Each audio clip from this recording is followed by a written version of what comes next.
And then, one morning in mid-March, you wake up and something is different. It takes you a moment to figure out what it is. Lying perfectly still in your pile of furs and blankets, listening to the sounds that have become so familiar over the long months. The wind through the thatch, the occasional lowing of the surviving cattle, the crackle of embers in the fire pit. And then you realize you can hear water dripping. Not the sharp crack of ice breaking, not the crystalline tinkle of icicles falling, but the steady, musical sound of snow melting off your roof and dripping onto the ground outside. The psychological impact of that first hint of spring is impossible to overstate. You've made it.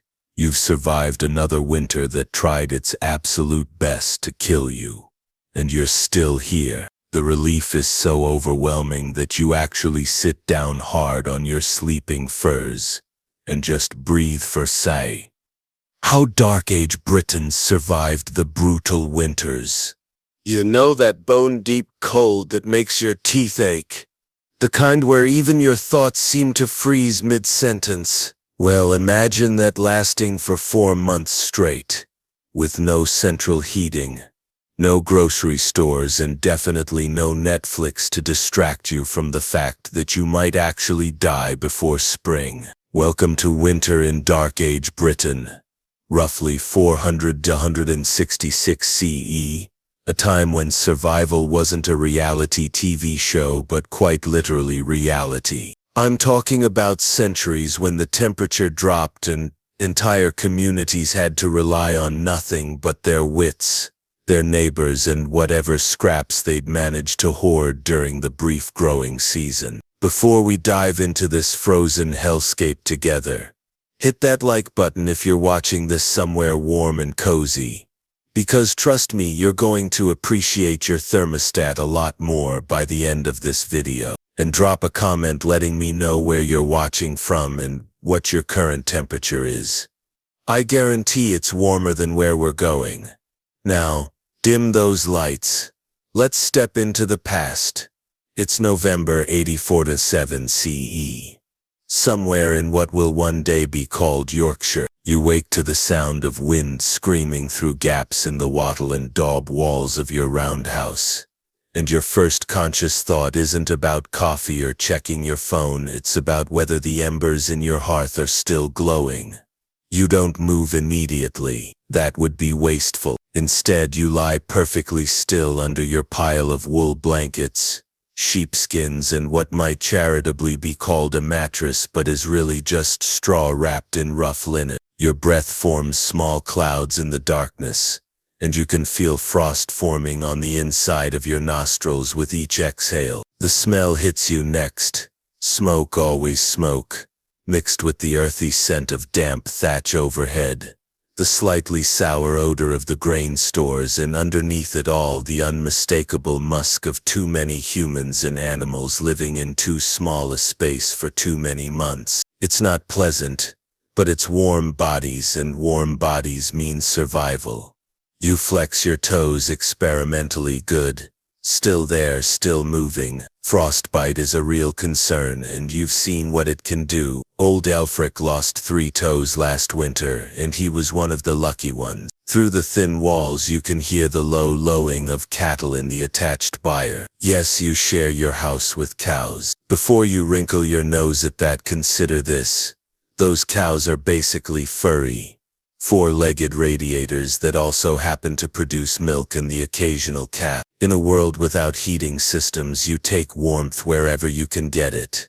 You finally force yourself to sit up, and immediately regret it as cold air finds every gap in your wool tunic. The fire pit in the center of your roundhouse has burned down to barely glowing coals, but there's still heat there if you're careful. You've got maybe an hour before those embers die completely.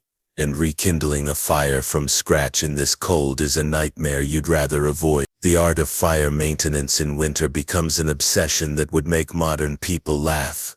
until they tried it themselves. You've arranged your kindling in precise gradations, the finest wood shavings and dry grass kept in a leather pouch close to your body so they stay absolutely dry, then twigs no thicker than your finger, then progressively larger pieces. Every piece has been selected, dried and stored with the care of someone whose life literally depends on combustion. Moving carefully in the dim pre-dawn light filtering through the smoke hole in your roof, you add a few carefully hoarded twigs to the coals, blowing gently until flames lick upward. The technique matters here.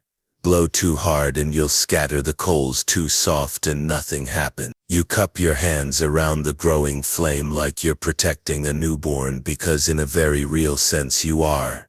Fire is life in Dark Age Britain. It's warmth, light, cooking, protection from wild animals, and the psychological comfort of pushing back the darkness that seems to swallow everything from October to March. But it's also incredibly dangerous in a world of thatched roofs and wooden walls. House fires in winter don't just mean losing your shelter, they mean death. The community has developed elaborate protocols about fire safety. Who keeps watch and how to respond when someone's carelessness threatens everyone. With the fire properly restored, you turn your attention to water. The barrel near your door has a solid inch of ice on top, which you need to break through with a wooden paddle. The water underneath is so cold it makes your teeth ache just to look at it. But you need it for everything. Cooking, cleaning, and the small luxury of washing your face and hands. In summer you might bathe weekly. In winter you're lucky if you manage a thorough wash monthly. And even then it's a strategic operation involving heated water, quick movements, and immediate wrapping in wool. Your first meal of the day is porridge, but not the kind you'd recognize. This is barley gruel, maybe with a few dried peas thrown in if you're feeling optimistic about your stores lasting until spring. The preparation alone takes nearly an hour of careful stirring over the fire, adding water bit by bit, until it reaches the right consistency. Too thick and it burns to the pot. Too thin and it's just flavored water that won't keep you warm. It tastes like absolutely nothing, which is actually preferable to tasting like something terrible. You eat it because it's hot, and because the warmth in your belly will help you face what comes next, going outside. But you also eat every drop because this bowl might represent a significant percentage of your daily calories.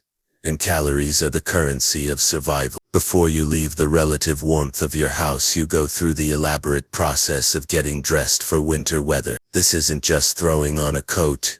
It's a systematic layering that starts with your linen under tunic, then your wool tunic, then a heavier wool over tunic, then your cloak, which is made of the densest, most tightly woven wool your community can produce. Your legs get wrapped in wool leg bindings. Long strips of cloth wound from ankle to knee like an ancient version of leg warmers. Your feet go into leather shoes stuffed with straw for insulation, then covered with leather overshoes if you're lucky enough to own them. Your hands get wrapped in wool mittens, and your head gets a wool cap that covers your ears completely. Even fully dressed, you know you've got maybe an hour outside before the cold becomes genuinely dangerous. This is calculated exposure, every trip outdoors planned and purposeful. No wandering around just to see what's happening. The moment you push aside the hide covering your doorway, the wind hits you like a physical blow. November in northern England is no joke. We're talking temperatures regularly dropping below freezing, with wind chill that can literally take your breath away. The landscape stretches out gray and brown and unforgiving. A world stripped of color and mercy. The ground beneath your feet is iron hard with frost, and each step sends a shock up through your legs that reminds you just how unforgiving this season can be. But here's the thing about Dark Age Britons.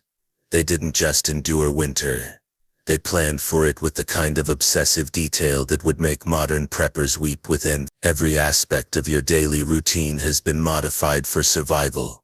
From the way you walk shorter steps to conserve energy and maintain balance on icy ground, to the way you breathe through your nose to warm the air before it hits your lungs. Your first stop is the grain stores, and this short walk across your settlement reveals just how dramatically winter has changed the landscape of daily life. Houses that seemed reasonably spaced in summer now feel dangerously isolated from each other. The communal areas where people gathered to work and socialize are empty except for the occasional scavenging bird. Smoke rises from most chimneys, but some houses show no signs of life at all. A sight that always makes you pause and count, making sure you know which families are still active and which might need checking on. The grain stores themselves are marvels of Dark Age engineering that modern people rarely appreciate. These aren't just random piles of barley and oats. They're carefully constructed underground pits lined with stone and sealed with clay, or raised granaries designed to keep moisture and vermin out. The underground storage pits, called Grubenhauser by archaeologists, represent months of summer labor, digging through clay and rock, lining the walls with stones fitted so precisely that water can't seep through, creating drainage systems that channel moisture away from the precious grain. Each storage method has its own maintenance requirements in winter. The underground pits need to be checked for signs of water infiltration. A single leak can ruin months of stored grain in a matter of days. The raised granaries require you to climb up wooden ladders that are slippery with frost, inspecting the thatched roofs for damage and the raised floors for signs that rats have found a way in. Every kernel matters, and I mean that literally. Historians estimate that a typical household needed about 2,000 pounds of grain to make it through winter, and that's assuming you supplement with other foods. Miss your harvest target by even 10% and people die. It's that simple, that brutal, and that inescapable. You check the stores methodically, looking for signs of spoilage, counting what remains, calculating and recalculating whether you have enough. This mental arithmetic becomes an obsession during the dark months, a constant grinding worry that follows you through every day. Modern people stress about money. You stress about calories. The difference is that when you run out of money, you might lose your house or your car. When you run out of calories in 9th century Britain, you lose your life. The counting process itself is elaborate. You don't just eyeball the grain levels, you use measuring bowls, specific containers that hold known quantities. You track consumption by household, by week, by person. Children get smaller portions than adults, but pregnant women get larger ones. The elderly get the same as everyone else because every person in the community contributes something, even if it's just knowledge and experience. Next, you tend to the animals, and this is where Dark Age survival gets really interesting and really complicated. These aren't just livestock, they're your savings account, your insurance policy, and your hope for the future all rolled into one. But they're also living creatures that need food, water, and shelter in conditions that are trying to kill everything. Cattle provide milk, leather, and eventually meat. But keeping a cow alive through winter requires more resources than most people realize. A single cow needs about 20 pounds of hay per day, plus access to water that isn't frozen solid, plus shelter from the worst weather. Multiply that by however many cattle your household has managed to keep alive, and you're talking about tons of hay that had to be cut, dried, and stored during the brief summer months. Pigs are theoretically easier. They can forage for food that humans can't eat and turn it into bacon. But pigs also die easily in cold weather, and they need more shelter than cattle. Your pig shelter is built against the side of your house, sharing one wall for efficiency and warmth. The floor is covered with a thick layer of straw that you change out regularly, because wet bedding means sick pigs, and sick pigs mean dead pigs. Chickens give you eggs and the occasional protein boost when they stop laying. But chickens in winter are basically feathered pessimists that stop producing anything useful the moment temperatures drop. You've built them a coop that's partially underground for insulation, with thick straw bedding and windbreaks made from woven branches. Even so, you're lucky if you get one egg per week from your entire flock during the coldest month. But keeping animals alive through winter in the 9th century requires strategies that seem almost counterintuitive to modern thinking. You don't try to keep all your animals alive. You can't afford to. The mathematics of winter survival are brutally simple. Every animal you keep alive through winter needs to consume enough resources to potentially feed a human for weeks or months. Instead, you make hard choices. In late autumn, you slaughter most of your cattle and pigs, preserving the meat through salting, smoking, and drying. The animals you keep alive through winter are your breeding stock, the ones that will rebuild your herd come spring. This culling isn't cruel, it's strategic. Better to have guaranteed meat for winter and healthy breeding animals for spring than to try to keep everything alive and lose it all to starvation or cold. The slaughter process itself is a community event that takes several days and involves everyone. The meat gets divided according to complex social protocols. Who contributed labor during the harvest? Who shared resources during previous hard times? Who has the most mouths to feed? Nothing gets wasted. Blood becomes blood pudding. Intestines become sausage casing. Bones get boiled for marrow and then ground into meal. Hide becomes leather for repairs and new clothing. The smell of the slaughter lingers even now. Months later, blood frozen into the ground, hides stretched and curing, the salty tang of preserved meat hanging in the smokehouse. It's the smell of survival even if it turns your stomach. Modern people have the luxury of being squeamish about where their food comes from. You don't. Here's where things get academically interesting.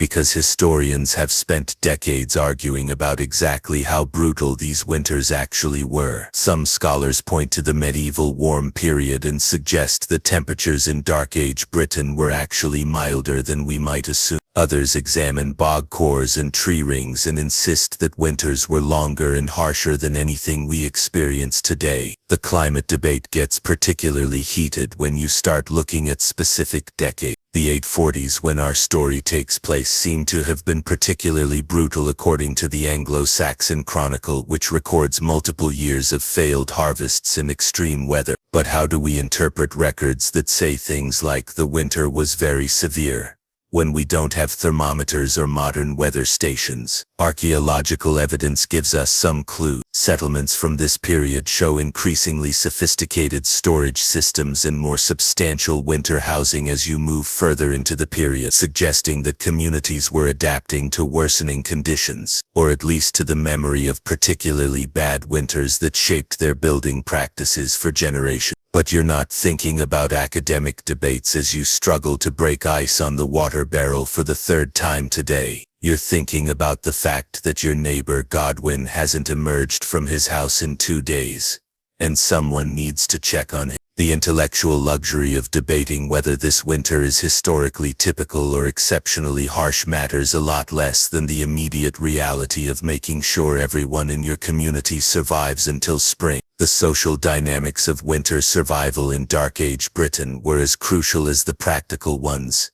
And this is where modern people often misunderstand how these communities actually functioned. This wasn't a time of rugged individualism that would get you killed faster than starvation. Instead, communities developed elaborate systems of mutual aid and shared responsibility that would make modern social workers take notes. You share your grain with Godwin's family because next winter you might be the one who comes up short. His wife, Edith, knows more about preserving meat than anyone else in the village, and that knowledge belongs to everyone when survival is at stake. Her techniques for smoking fish and fowl have been passed down through generations of women, refined through trial and error that sometimes meant the difference between life and death. The social obligations during winter are complex and carefully balanced. If Benrud's family shares their preserved apples with you in January, you owe them first priority on any surplus grain you might have in February. If Wolfhild helps repair your roof before a blizzard,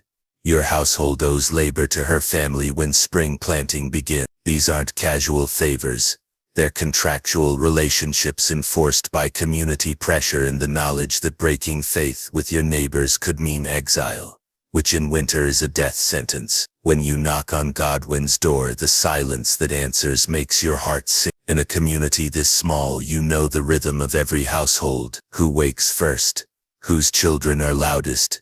Which dogs bark at what time? Silence where there should be activity is never a good sign. But then you hear movement, and his voice, weak but alive, calling out that he's been fighting a fever but thinks he's through the worst of it. Relief floods through you, not just because Godwin is alive, but because a death in winter means one less person to help with the work.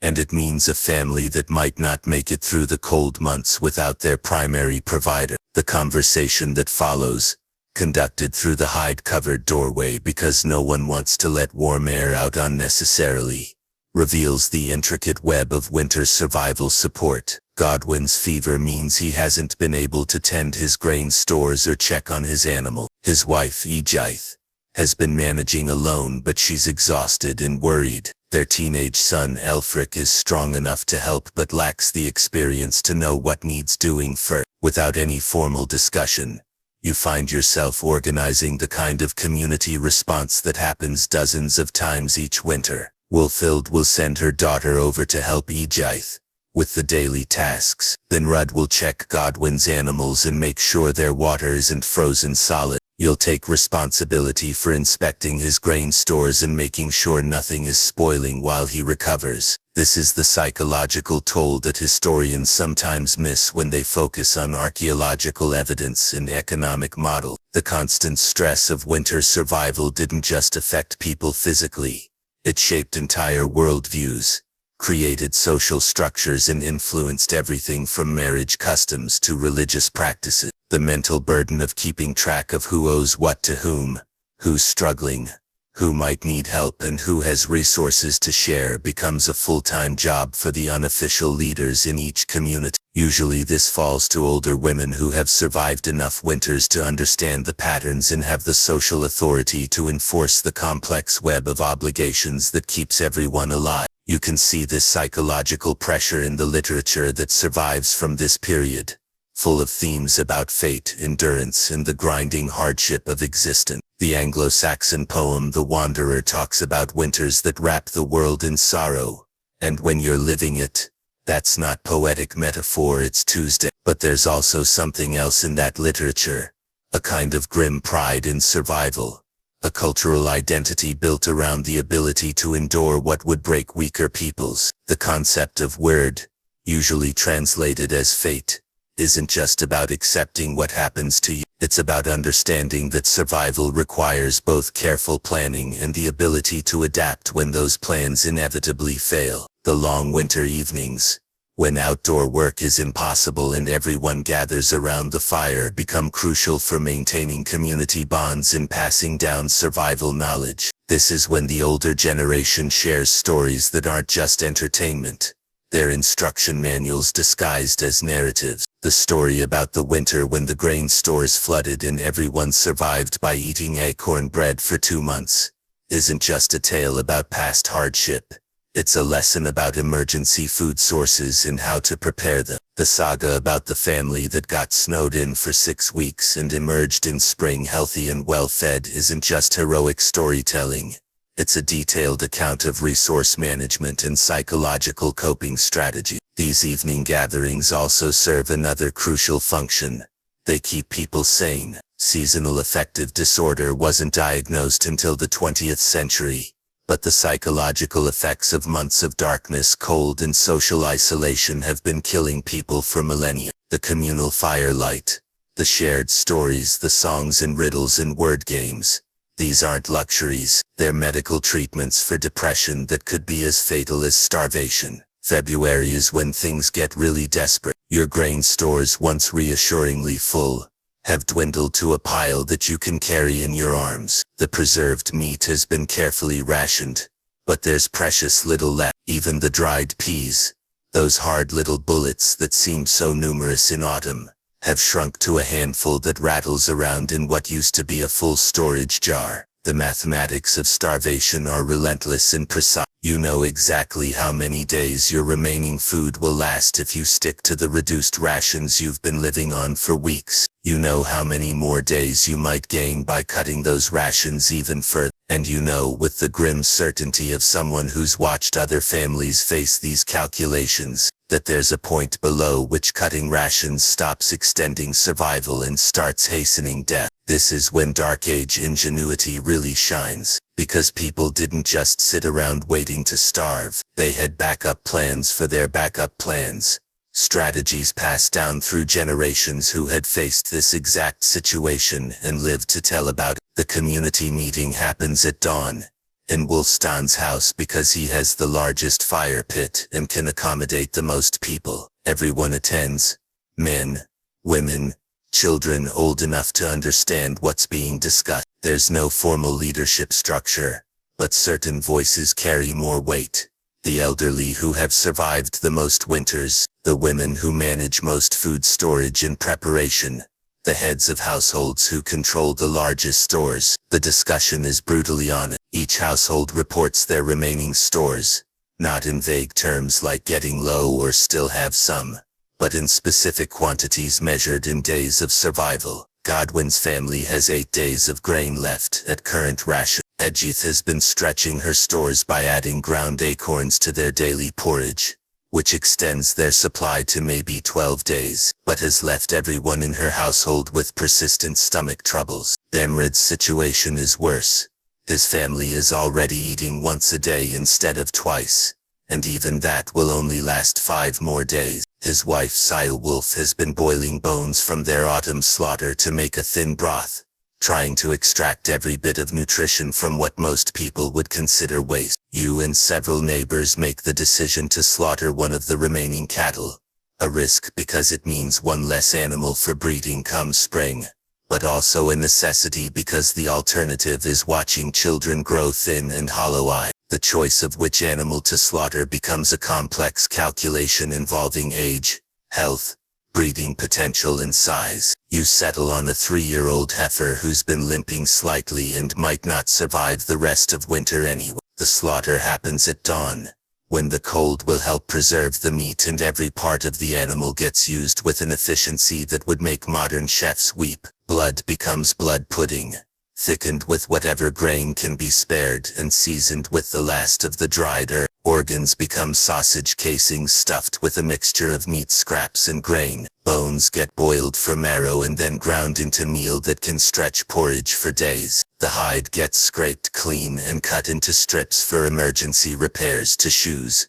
clothing and equipment. Even the hooves get boiled down for glue that can mend broken tools. Nothing, and I mean nothing, goes to waste, because waste at this point in winter isn't just inefficient, it's potentially fatal. But even with the fresh meat carefully divided among the households according to their contribution of labor and their level of need, you're looking at potentially 6 more weeks of winter, and your calculations are getting grimmer by the day. This is when communities turn to their emergency reserves, the foods that nobody wants to eat unless they absolutely have to.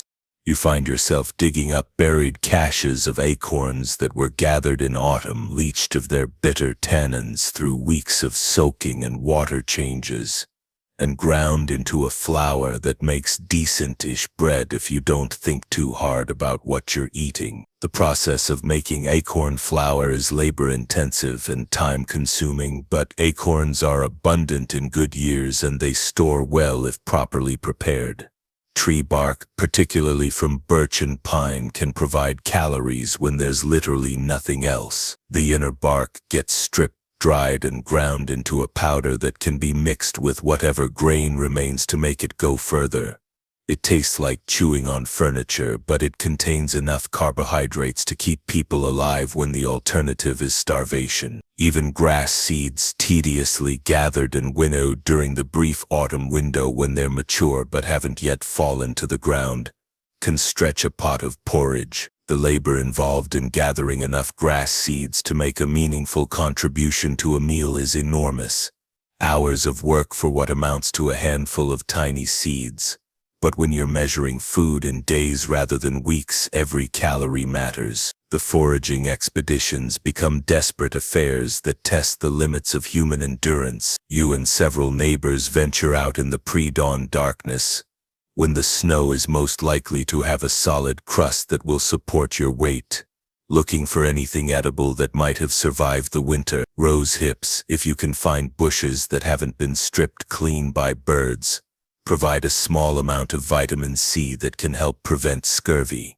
Dried berries, overlooked during the autumn harvest, might still cling to bare branches if you're lucky. Even the inner bark of certain trees, carefully harvested without killing the tree itself, can provide emergency nutrition.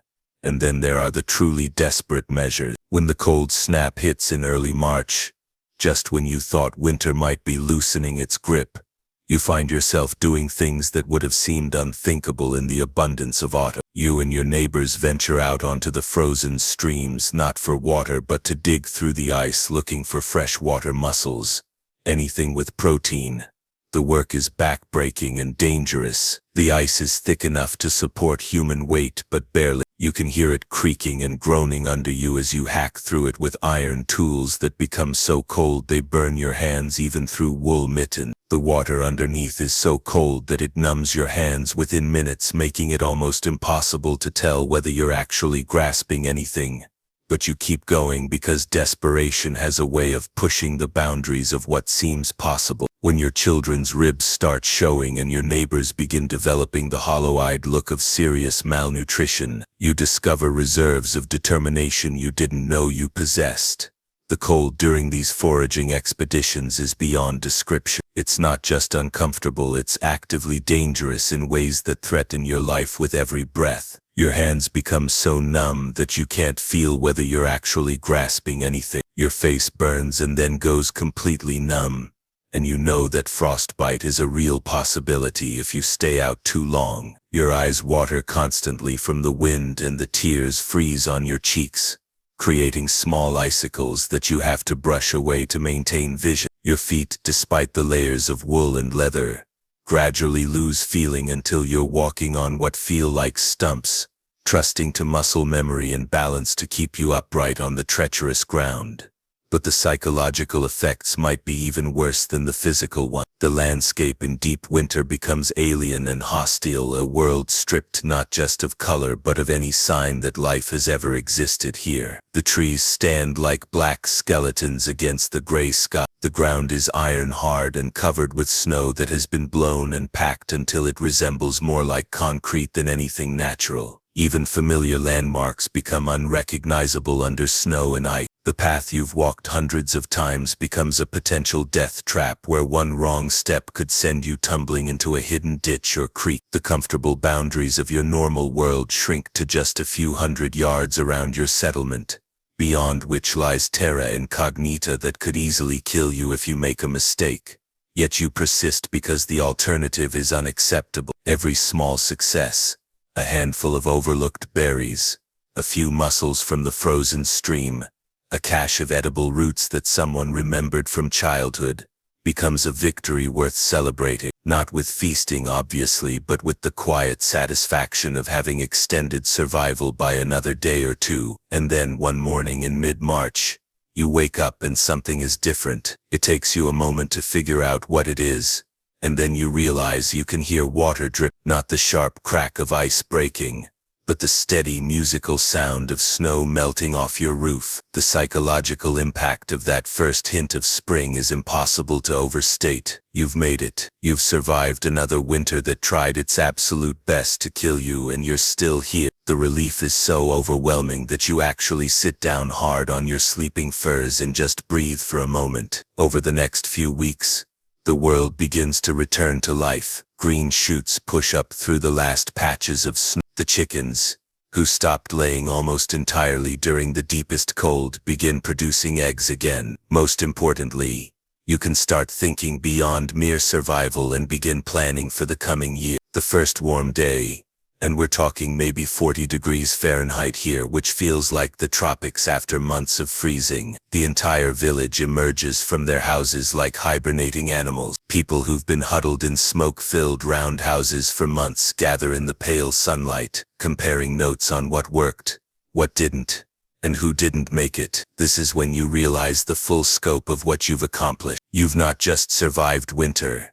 You've preserved your community, maintained your animals, kept your stores from spoiling, and emerged with enough seed grain to plant another crop. In a world without safety nets, without government assistance, without any backup plan beyond your own resourcefulness and the goodwill of your neighbors, you've beaten the odds one more time. But there's also the sobering reality check. Old Wolfstan didn't make it. A chest infection in January that turned fatal. 2 houses over, they lost half their remaining chickens to a fox that found its way into their coop during a blizzard. The winter took its toll, as it always does. Still, you're here. Your family is here. Spring is coming. And with it, the chance to rebuild, replant, and prepare for next year's trial by cold. The cycle continues, as it has for centuries, as it will for centuries more. Each winter is a test that reshapes communities, strengthens survivors, and writes itself into the cultural memory of a people who learn to see hardship not as an aberration, but as the natural state of things, something to be prepared for, endured, and ultimately overcome. So there you have it. How Dark Age Britons survived winters that would probably kill most of us modern folks within a week. If watching this makes you appreciate your heating bill a little more, smash that like button and seriously drop a comment telling me where you're watching this from and what your current temperature is. I'm genuinely curious how many of you are watching this while bundled up under blankets versus lounging in shorts and a t-shirt. If you want more deep dives into the gritty day-to-day reality of historical survival, hit subscribe and ring that notification bell. We're going to keep exploring what life was actually like for regular people throughout history. Not the kings and queens you learned about in school, but the farmers, craftspeople, and families who did the real work of keeping civilization alive. Next week, we're diving into medieval food preservation techniques that make modern canning look like child's play. Trust me, you're going to want to see how our ancestors turned spoilage into survival. Until then, stay warm, stay fed, and remember, you're tougher than you think. After all, you're descended from people who survived winters like these for thousands of years.